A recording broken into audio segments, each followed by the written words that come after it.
Salve, salve galera, professor Walter Cunha de volta aqui com a parte de 27.001, tá bom? Dois avisinhos, tá?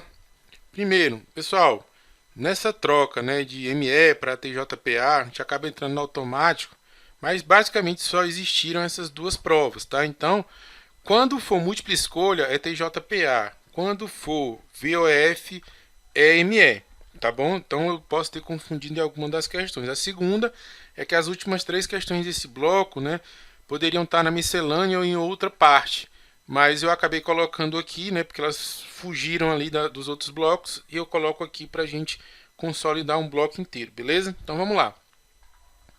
Ao estabelecer o SGSI, a organização deve identificar os riscos e as ameaças. Para isso, ela deve identificar e registrar em documento os proprietários dos ativos dentro do escopo do SGSI. Beleza. Ou seja, as pessoas que têm o direito de propriedade sobre o ativo. A gente já viu essa questão, tá? Não desse jeito, mas com o mesmo conteúdo, ele colocando essa história, de que o responsável pelo ativo tem que ter o direito de propriedade sobre ele. Isso está falso, Se cair de novo, em outra prova, você já está safo, tá bom? Então vamos ver. Aqui. Então tá aqui, ó, 27.005. A gente está falando de 27.001, mas eu fui procurar um texto melhor da 27.005, que era o que eu já tinha colocado, inclusive na questão anterior, num dos blocos que eu já gravei aí. Convém que um responsável seja identificado para cada ativo, a fim de oficializar sua responsabilidade e garantir a possibilidade da respectiva prestação de contas. O responsável pelo ativo pode não ter direito de propriedade sobre o mesmo, mas tem responsabilidade sobre sua produção, desenvolvimento, manutenção, utilização e segurança, conforme apropriado. Responsável pelo ativo é frequentemente a pessoa mais adequada para determinar o valor do mesmo para a organização. É o mesmo trecho que eu selecionei na questão do bloco que eu gravei para trás, tá? Dizendo que você não precisa ser o dono, o proprietário, do equipamento ou do ativo, Basta que você opere ele, você seja responsável. Isso é muito tranquilo, por exemplo, na parte de administração pública. A gente não é dono de nada lá dentro, tudo é bem público, certo? Eu falei isso também na outra questão, não vou me estender tanto não. Então, esse negócio de relacionar, ser o dono do ativo, por ser o responsável pelo processo, pelos riscos, etc., é furado. Para marcar errado, beleza? Vamos bater o gabarito oficial. Tá lá errado, não é quem tem direito de propriedade, tá? Não faz sentido no governo, não faz sentido principalmente em organizações, mas faz sentido ali no MEI, numa micro pequena empresa, na empresa familiar, talvez, tá? Questão número 7. Ó, aqui já é o caso, ó. Era TJPA e continua ME, mas eu não vou apagar não, tá, galera? Fica aí. Isso não prejudica o entendimento da questão não, tá? Conforme a ISO 27001, implementar e operar um sistema de gestão de segurança da informação, SGSI, no processo PDCA, envolve o requisito. Então ele está falando de implementar e operar um sistema de gestão, tá? Então ele quer saber, definir a abordagem de como será realizada a análise e avaliação dos riscos na organização. Ele está falando de implementar e operar. Realizar a medição de eficácia dos controles estabelecidos no GSI para verificar se estão atendidos. Integrar os stakeholders na comunicação das ações de melhoria. Elaborar o plano de tratamento de risco, identificando se as ações de gestão apropriadas, recursos a serem utilizados e as responsabilidades para a gestão de risco em segurança da informação. Eu acho que é essa.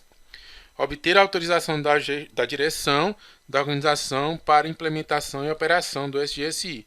Então vamos ler de novo. Conforme a 27.001, implementar e operar um sistema de gestão segundo a informação no processo PDCA envolve requisito. Então é um requisito.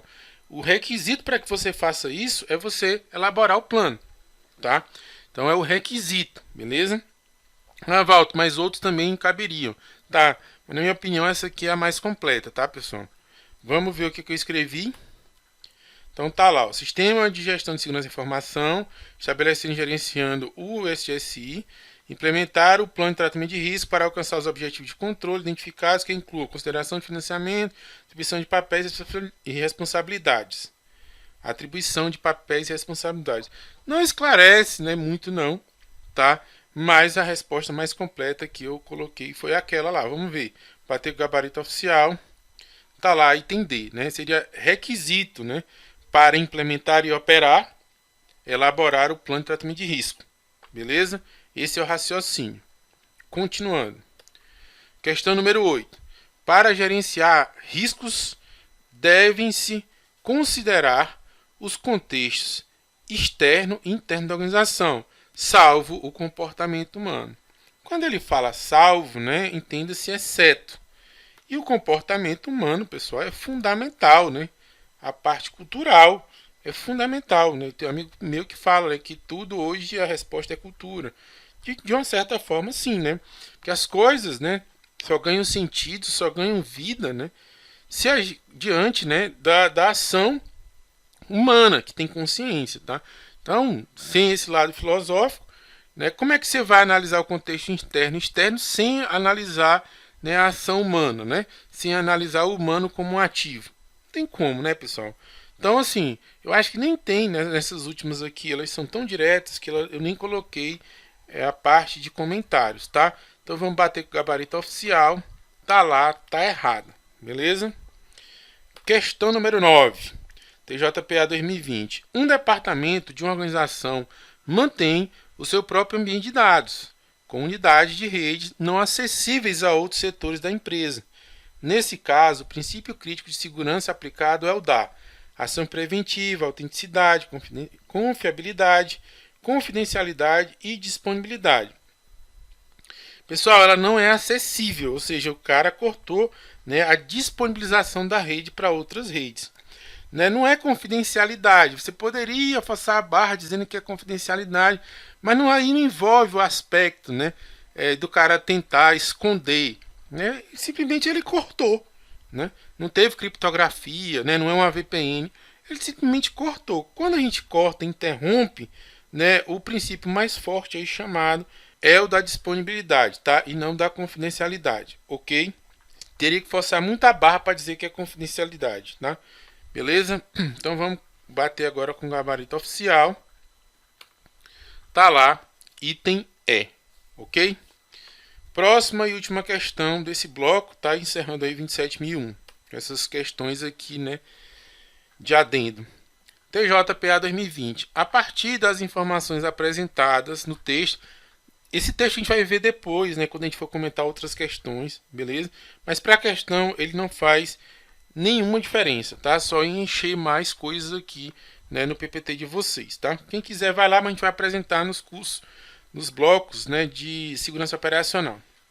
E após a análise de risco dos sítios principais e redundantes, o gestor de TIC optou por colocar toda a infraestrutura na nuvem, tendo estabelecido níveis de acordo de serviços rígidos e com redundância. Nesse caso, com relação ao risco associado à disponibilidade e à recuperação dos serviços críticos de TIC, o tratamento adotado foi: que tipo de tratamento você deu, né, com risco, né, em relação à disponibilidade, tá, e à recuperação, ou seja, a rede ser mais resiliente, né? O que ele fez? Olha, eu vou tirar a minha rede aqui do CPD, né, que tem problemas, né, de energia, né, o prédio nunca é tão novo, né, manutenção, etc, tá, de expansão. Então eu vou jogar isso para a nuvem, né? Quando ele fez isso, o que ele estava atrás, pessoal? Principalmente da disponibilidade, né? CPDs tem uma disponibilidade enorme, né, medida aí até pela aquela regra do uptime, né? Os tiers, né? E a recuperação, né? Na eventualidade de algum desastre, né? Esses data centers, né, comerciais, que seja, que eu estou inferindo, né? Esses data centers, eles têm replicação, tá? Para que o outro data center assuma, tá? Então, tudo isso, né? O que ele fez? Ele compartilhou, né, o risco com o data center que ele vai contratar, tá? Ele não aceitou, ele não evitou, ele não explorou, ele não mitigou, tá? Ele transferiu. Aí você pode dizer, Walter, mas transferir está errado, né? Não, não está errado, pessoal, ainda é aceito, mas o correto é compartilhar, tá? Porque o risco nunca é totalmente transferido. Se houver um sinistro no data center, né, o tempo de recuperação, quem vai ser prejudicado vai ser a organização, tá? O data center tem a vida dele lá. Então essa transferência nunca é integral, foi por isso que se mudou o nome de transferir para compartilhar. Mas como não tem compartilhar, né? O que a gente faz? A gente vem aqui de pegar minha canetinha e aceita o melhor, tá? Que é transferir. Beleza? Vamos bater com o gabarito oficial. Tá lá, transferir. Então é isso, pessoal. A gente fica aqui, né, com as questões de 27.001, mais alguns adendos, né, que tinham ficado aí pelo caminho. Beleza? E a gente vai para outro bloco, para outro assunto, nessa revisão CESP de segurança 2020. Beleza? Um abraço e até mais.